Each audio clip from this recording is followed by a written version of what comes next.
তো ভাই সেই যে আমি সকালবেলা এসে যে ঘুমিয়েছি, এখন হচ্ছে ঘুম থেকে উঠলাম। তো এখন জানি না কটা বাজে, বাইরে তো দেখতে পাচ্ছি অন্ধকার হয়ে গেছে। তো ভাই ঘড়ির দিকে তাকাতেই গেলাম, দেখলাম 7টা বেজে গেছে। অনেকক্ষণ ঘুমানো হয়ে গেছে, আর ঘুমানো যাবে না। তাই ভাবলাম একটু বাইরে দিয়ে চাটা খেয়ে আসি।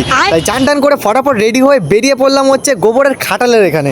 আর এখানে আসতেই দেখলাম এই মালটা আগের দিকে নিজের গার্লফ্রেন্ডের সঙ্গে এখানে কথা বলছে। মানে যখনই আসি একেই দেখতে পাই। তারপর অনেকক্ষণ পর হচ্ছে ওর গার্লফ্রেন্ডের সঙ্গে কথা বলা শেষ হয়, আর আমরা বেরিয়ে পড়লাম হচ্ছে চা খেতে যাওয়ার জন্য।